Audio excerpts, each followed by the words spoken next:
लिखो रेडी।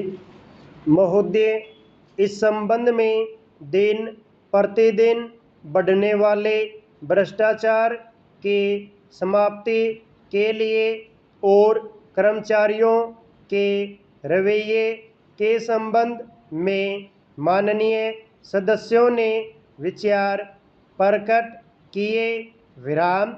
मैं समझता हूँ कि इससे कोई समझदार व्यक्ति इनकार नहीं करेगा कि भ्रष्टाचार को प्रोत्साहन नहीं देना चाहिए। विराम। अतः इस ओर विशेष ध्यान देने की आवश्यकता है। विराम। भ्रष्टाचार को समाप्त करने के लिए जो कठिनाइयाँ सरकार के समक्ष है उन पर शीघ्र ही कदम उठाए जाने चाहिए। विराम। यदि सख्ती भी बरतनी पड़े तो चिंता नहीं, हमें ऐसे कदम उठाने ही है। विराम। स्टैंजा। मैं यह जानता हूँ कि बहुत से लोग, जिनमें कुछ हमारे साथी भी हैं, इसके कुछ बातों का विरोध करते हैं। विराम।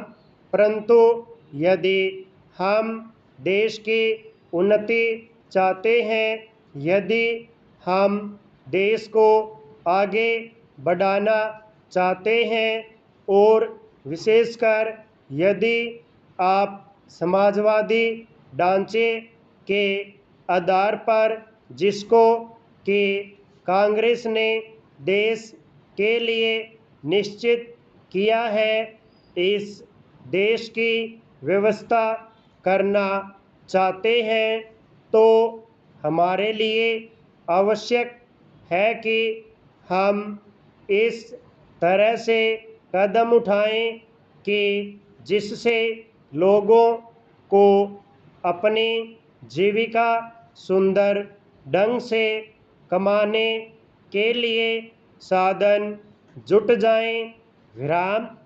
वास्तव में यह सरकार, जिसने यह साहसपूर्ण कार्य किया है, इस कार्य के लिए सबसे अधिक बधाई की पात्र है।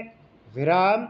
जो लोग यह आशा करते हैं कि हर एक काम उस ढंग से होना चाहिए जिसके लिए गांधी जी हमसे कहा करते थे, और जैसा कि अभी हमारे एक साथी कह रहे थे कि जिस तरह से सरकार ने इस संबंध में व्यवहार किया है, वह गांधी जी की नीति के अनुसार नहीं था। विराम।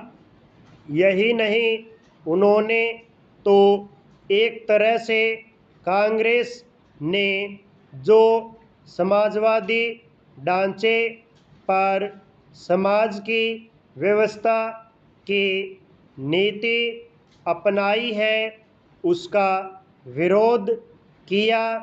और मेरी समझ में उनकी बात नहीं आती कि एक तरफ तो वह कांग्रेस के अंदर है और दूसरी ओर कांग्रेस द्वारा स्वीकार की हुई नीति का इस प्रकार से विरोध करते हैं।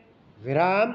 मैं समझता हूँ कि वह इस बात को भी जानते होंगे कि कांग्रेस द्वारा इस नीति को स्वीकार कराने वालों में अधिकतर वे ही लोग हैं जो गांधी जी के अनुयायी हैं और उनके सिद्धांतों में विश्वास रखते हैं। विराम।